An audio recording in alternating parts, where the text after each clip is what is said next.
연말 연휴를 앞두고 뉴욕과 뉴저지 일원에 최대 8에서 10인치 폭설이 예보되면서 당국이 이동 자제를 강력히 공고하고 있습니다.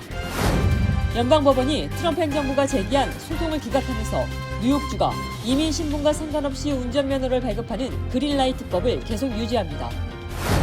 미국의 제2원 비자를 둘러싸고 외국인 연수생들이 교육과 무관한 중노동에 내몰렸다는 사례가 잇따르고 있습니다. 트럼프 행정부가 학자금 대출 연체자에 대한 임금 압류를 하고 H-1B 취업비자 수수료 10만 달러 인상 조치도 유지됐습니다. 트럼프 대통령이 행정명령 중심으로 국정을 운영하면서 공화당 의원들 사이에서 중간선거 불출마와 주지사 선거 도전이 잇따르고 있습니다.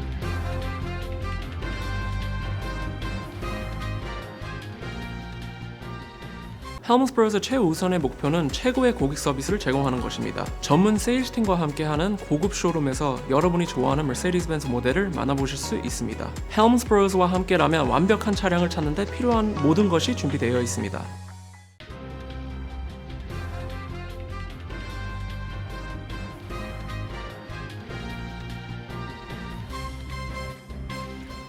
안녕하십니까. KBTV 뉴스9 신영주입니다. 연말 연휴를 앞두고 뉴욕과 인근 지역에 겨울 폭풍주의보가 내려졌습니다. 뉴욕과 뉴저지 일원에 최대 8인치, 많게는 10인치에 달하는 폭설이 예보되면서 여행객들은 눈이 본격적으로 내리기 전 뉴욕을 빠져나가려고 계획하고 있으며 뉴욕시와 뉴욕주 당국은 이동 자제를 강력 권고하고 나섰습니다. 뉴욕 일원에 본격적인 겨울 폭풍이 다가오고 있습니다. 국립기상청은 26일 오후 4시부터 27일 오후 1시까지 뉴욕과 뉴저지, 커네디컷주 전역에 겨울 폭풍주의보를 발령했습니다.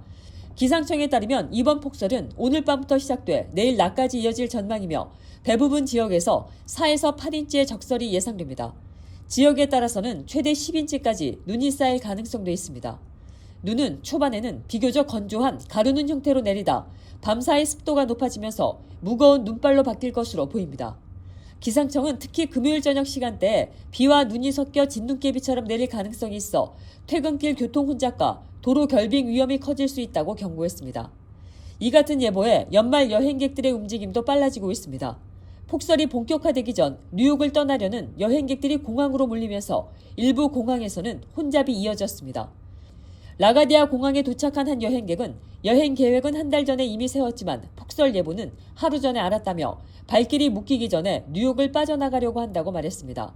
폭설을 피해 플로리다 등 남부 지역으로 향하는 여행객들 역시 항공편 지연 없이 출발할 수 있기를 바란다며 초조한 마음을 나타냈습니다. 뉴욕시 비상관리국은 시민들에게 이동 자제를 요청하는 여행주의보를 발령했습니다. 이어 불가피하게 외출해야 할 경우에는 충분히 대비해야 하며 제설 작업이 원활히 이뤄질 수 있도록 불필요한 차량 이동을 자제해 줄 것을 당부했습니다.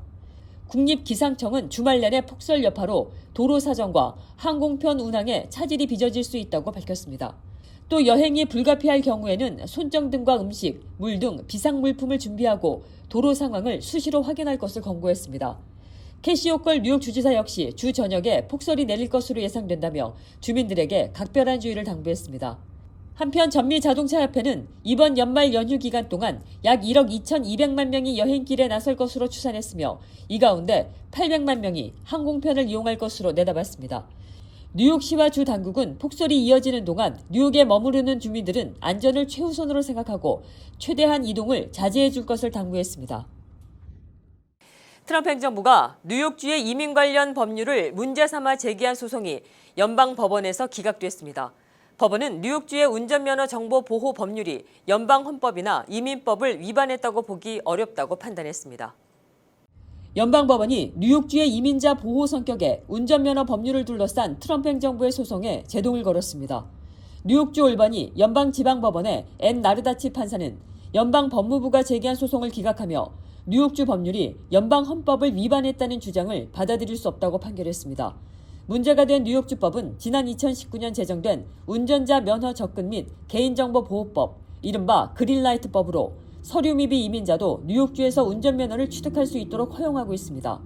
이 법은 뉴욕주 차량국이 외국 여권 등 다양한 해외 신분증을 신원과 연령 증빙 자료로 인정하도록 하고 있으며 면허 신청자의 이민 신분을 묻는 것을 금지하고 있습니다.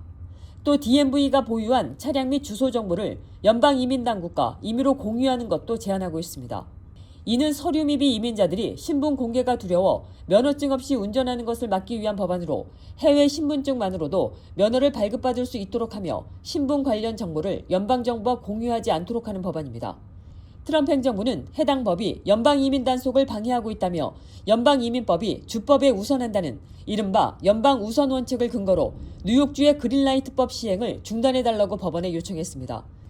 법무부는 이 법이 불법 이민 문제 대응을 어렵게 만들고 연방정부의 이민 집행 권한을 침해한다고 주장했습니다.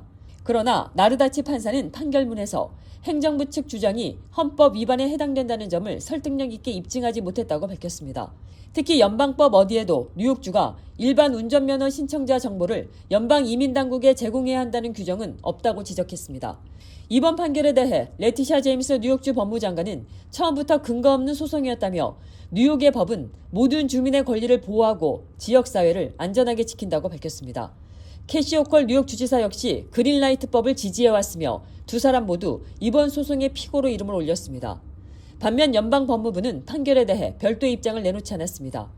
이번 소송은 트럼프 행정부가 민주당 주도의 이른바 피난처 지역 정책에 맞서 벌여온 법적 대응의 일환으로 제기됐습니다. 이번 법원의 판단으로 뉴욕주의 그린라이트법은 그대로 유지될 전망이며 이민 정책을 둘러싼 연방과 주 정부 간의 갈등은 계속 이어질 것으로 보입니다. 미국의 교환 방문 비자 제도인 J1 비자를 둘러싸고 외국인 연수생들이 교육과 무관한 중노동에 내몰렸다는 사례가 잇따라 제기되고 있습니다. 뉴욕타임스는 한국인 대학생을 포함한 외국인 연수생들이 고액의 수수료를 내고 입국한 뒤 교육과는 무관한 노동에 내몰렸다는 사례를 보도했습니다. 미국 내 J1 비자 운영 구조 전반에 대한 관리와 감독 문제도 함께 지적되고 있습니다. 외국인 학생과 연수생에게 미국에서의 경험과 언어학습 기회를 제공한다는 J1 비자 제도가 일부 현장에서는 본래 취지와는 전혀 다른 모습으로 운영되고 있다는 지적이 제기됐습니다. 뉴욕타임스는 지난 25일 한국인 대학생 강모 씨를 포함한 J1 비자 참가자들의 사례를 보도했습니다.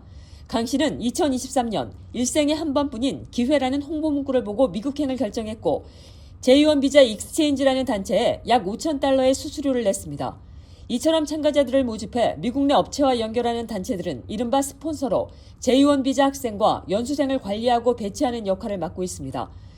강 씨가 배정받은 근무지는 인디애나주의 한 제철 공장이었습니다. 그러나 그는 충분한 사전 교육 없이 정화조 청소 작업을 맡았고 이에 문제를 제기하자 해고됐다고 밝혔습니다. 강 씨는 현재 소송을 진행 중이며 당시 스폰서로부터 아무런 도움도 받지 못했다고 주장했습니다. 뉴욕타임스는 이런 사례가 특정 개인에 국한되지 않는다고 전했습니다. 미국 전역에는 문화 교류나 직무 교육을 명목으로 운영되고 있는 스폰서 기관들이 다수 존재합니다. 1990년 설립된 전세계 국제학생 교류재단 와이즈는 2023년 기준 연간 3,300명의 J1 비자 참가자를 모집했고 수수료 수입은 490만 달러에 달했습니다. 2012년 와이즈를 통해 입국한 외국 학생들은 알래스카의 산물 가공 공장으로 보내져 하루 최대 19시간의 중노동에 시달렸다고 주장하며 국무부에 신고했습니다. 2018년에는 뉴욕주의 산업용 온실, 이듬해에는 네브라스카주의 양돈 농장으로 배치된 참가자들이 장시간 노동과 부상 방치, 추방 위협을 겪으며 노예 같았다고 증언했습니다. 지난해에는 독일인 학생 한 명이 오클라호주 농장에서 작업 중에 사고로 중증 장애를 입는 사건도 발생했습니다. 반면에 재단 운영진은 상당한 보수를 받는 것으로 나타났습니다. 와이즈 설립자인 데이비드 달은 연간 52만 달러를 수령했고 재단 이사회는 그의 가족과 친척들로 구성되어 있습니다. 다른 스폰서인 미국 외국학습연구소는 별도의 보험회사를 설립한 뒤 J1 비자 참가자들에게 월 최대 100달러의 보험 가입을 의무화했습니다. 뉴욕타임스는 미 국무부가 이러한 운영 실태를 인지하고도 형식적인 감독에 그치고 있다고 지적했습니다. 2013년 미 의회에서는 J1 비자를 포함한 외국인 근로자 채용 과정에서 수수료를 금지하는 법안이 추진됐지만 스폰서들의 로비로 무산됐습니다. 이런 가운데 워싱턴 포스트는 트럼프 행정부가 이민자 구금과 추방을 효율화하기 위해 전국 물류 거점 창고에 최대 8만 명을 수용하는 계획을 추진 중이라고 보도했습니다. 아이스 문서 초안에 따르면 한 곳당 5천에서 1만 명 규모의 대형 창고 7곳과 인근 지역의 중소규모 창고 16곳을 활용하는 방안이 포함되었습니다. 올해 추방이 된 이민자는 약 57만 9천 명으로 집계됐습니다. 하지만 인권단체들은 물류창고 구조상 환기와 온도 조절, 위생시설이 충분하지 않을 수 있다며 우려를 제기하고 있습니다. 트럼프 행정부가 학자금 대출과 이민 정책 전반에 강경 기조를 이어나가고 있습니다. 연방교육부는 학자금 대출을 갚지 못한 대출자들의 임금을 직접 압류하는 절차에 들어갔고, 연방법원은 전문직 취업비자 H-1B의 수수료를 대폭 인상한 행정부 조치에 제동을 걸지 않았습니다. 연방교육부가 학자금 대출 채무 불이행자에 대한 임금 압류를 본격적으로 재개합니다. 교육부는 내년 1월 둘째 주부터 약 1,000명을 시작으로 임금 차압 통지서를 발송할 예정이며 대상자는 매달 확대될 전망입니다. 이번 조치는 법원 명령 없이도 연방정부가 고용주에게 직접 압류를 요구할 수 있는 행정적 임금 압류, 이른바 AWG 절차에 따른 것으로 급여의 최대 15%까지 공제될 수 있습니다. 학자금 대출을 270일 이상 연체한 경우 채무 불이행자로 분류되는데, 교육부는 현재 채무 불이행자가 500만 명을 넘었고 연체자도 약 400만 명에 달한다고 밝혔습니다. 트럼프 2기 행정부는 올해 들어 세금 환급금이나 사회보장급여 일부를 상계하는 재무부 상계 프로그램 TOP 역시 다시 가동하며 채권 추심을 강화하고 있습니다. 여기에 더해 최근 통과된 이른바 하나의 크고 아름다운 법안에 따라 대학원 학자금 대출과 부모 대출의 상한선이 새로 설정됐고 일부 상환 유예 제도는 폐지됐습니다. 특히 바이든 행정부 시절에 도입된 학자금 상환 조정 제도인 세이브 프로그램 폐지 방침도 발표되면서 연방법원의 승인 여부에 따라 약 800만 명의 대출자가 영향을 받을 가능성이 제기되고 있습니다. 대출자 권익단체들은 정부가 상환 부담을 완화하기보다 임금 압류에만 집중하고 있다며 강하게 반발하고 있습니다. 한편 이민 정책을 둘러싼 법적 공방에서도 트럼프 행정부의 손을 들어주는 판결이 나왔습니다. 워싱턴 DC 연방지방법원은 전문직 취업비자 H-1B 신청 수수료를 10만 달러로 인상한 행정부 조치에 반발해 미 상공회의소와 미 대학협회가 제기한 소송을 기각했습니다. 법원은 이 같은 수수료 인상이 이민을 규제하는 대통령의 광범위한 권한에 포함된다며 정책의 적절성에 대한 판단은 사법부의 영역이 아니라고 밝혔습니다. 재계와 대학 측은 수수료 인상이 기업과 병원의 인력난을 심화시키고 공공서비스에도 악영향을 미칠 것이라고 주장했지만 법원은 행정부의 재량권을 인정했습니다. 학자금 대출과 취업비자에서 대출 상한 및 수수료 인상 압박 수위가 높아지면서 학생과 이민 전문 인력 그리고 고용주를 대상으로 광범위한 파장이 이어질 것으로 보입니다. 도널드 트럼프 대통령이 행정명령을 중심으로 정책을 밀어붙이면서 의회의 역할이 약화됐다는 지적이 커지고 있습니다. 이 여파로 공화당을 중심으로 연방 의원들의 중간선거 불출마와 주지사 선거 도전이 잇따르고 있습니다. 트럼프 대통령의 정책 추진 방식에 대한 불만이 의회 안팎에서 확산되고 있습니다. 관세 부과와 연방 공무원 감축, 군사 행동 등 주요 정책이 입법 절차를 거치지 않고 신속하게 추진되면서 의회의 영향력이 약화됐다는 평가입니다. 이런 흐름 속에 공화당 의원들을 중심으로 내년 중간선거 불출마 선언이 이어지고 있습니다. 현재까지 출마하지 않기로 한 공화당 소속 연방 상하원 의원들은 모두 30명에 달합니다. 일부 의원들은 중앙 정치를 떠나 주정부 수장인 주지사직에 도전하고 있습니다. 월스트리트저널에 따르면 하원에서는 공화당 의원 25명과 민주당 의원 19명이 차기 선거 불출마를 결정했고 상원에서도 공화당 5명과 민주당 4명이 출마를 포기했습니다. 공화당의 마조리 테일러 그린 의원과 댄 뉴하우스 의원도 정계를 떠나기로 했습니다. 뉴하우스 의원은 2021년 트럼프 대통령 탄핵안 표결에서 찬성표를 던진 공화당 의원 2명 가운데 1명입니다. 트럼프 대통령이 올해 서명한 행정명령은 225건으로 첫 임기 4년 동안의 행정명령 수를 이미 넘어섰습니다. 같은 기간 의회가 처리한 법률은 61건에 그쳤습니다. CNN은 공화당 소속 하원 의원 10명이 내년 주지사 선거 출마를 준비하거나 이미 선언했다고 전했습니다. CNN 분석에 따르면 한 선거철에 이처럼 많은 하원 의원이 주지사 선거에 나선 사례는 1974년 이후 처음입니다. 반면에 민주당에서는 하원 의원 1명만 주지사 선거에 도전하고 있습니다. 공화당은 하원에서 근소한 다수당 지위를 유지하고 있지만 법안 처리에는 어려움을 겪고 있습니다. 이런 가운데 위스콘신 주지사 선거에 도전한 톰 팀파니 의원은 의원보다 주의 최고 경영자로서 더 큰 영향을 미칠 수 있다고 밝혔고 엘리바마 주지사 선거에 출마한 토미 추머빌 상원 의원도 의회에서는 결정을 내리기 어렵다고 말했습니다. 사우스 캐롤라이나 주지사 선거에 나선 낸시 메이스 의원은 최근 뉴욕타임스 기고에서 공화당 하원 지도부를 비판하며 변화가 없을 경우 중간선거에서 하원을 내줄 수 있다고 주장했습니다. 트럼프 대통령 집권 이후 당파 갈등과 정치 양극화가 심화되면서 연방의회를 떠나는 흐름이 계속될 수 있다는 관측이 나오고 있습니다. 맨해튼 차이나타운에서 76세 어머니를 살해한 혐의로 수배됐던 중국계 미국인 남성이 12월 24일 미 연방보안국 US 마셜에 체포됐습니다.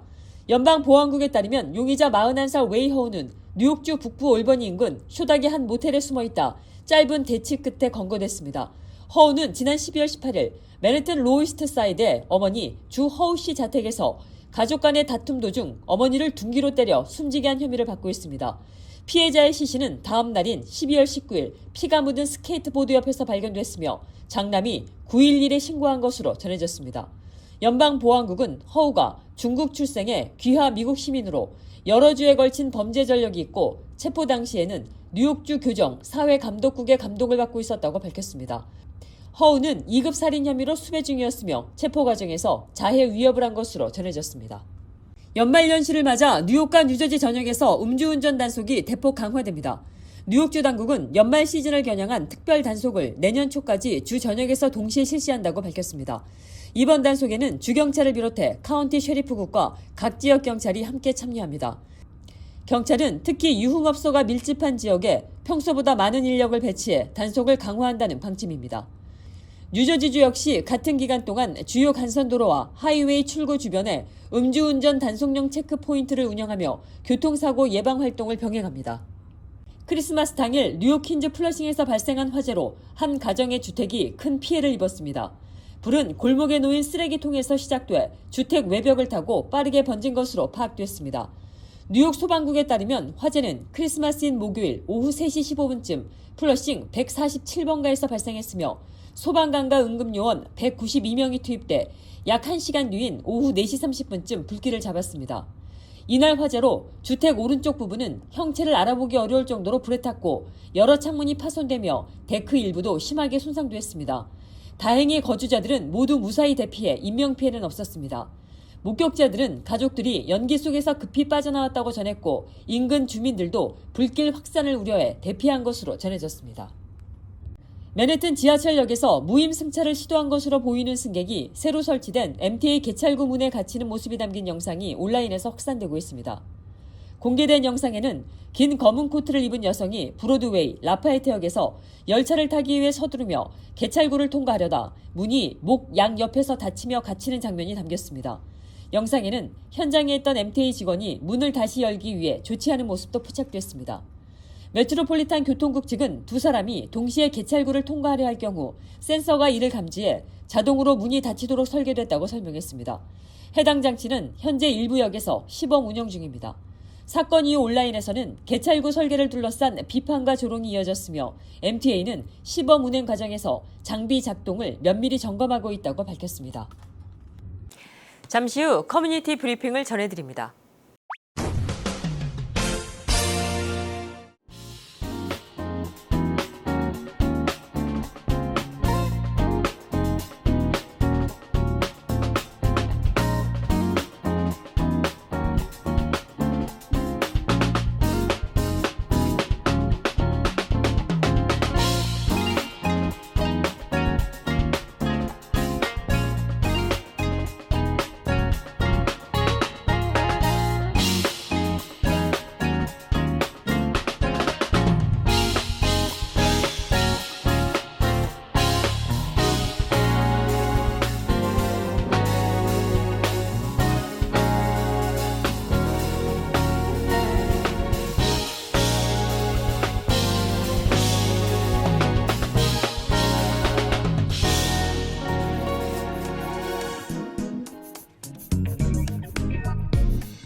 이어지는 순서 환율과 증시입니다.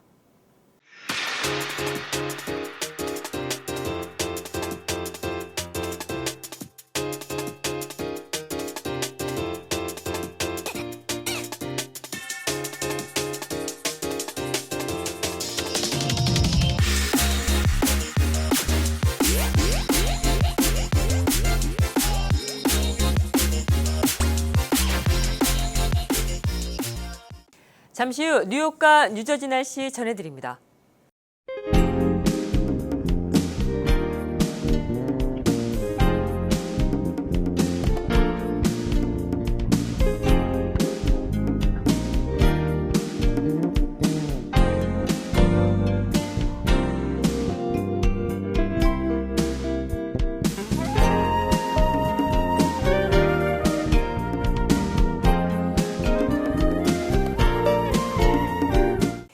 이상으로 KBTV 뉴스9을 모두 마칩니다. 오늘도 시청해 주셔서 감사합니다. 평안한 주말 보내시기 바랍니다.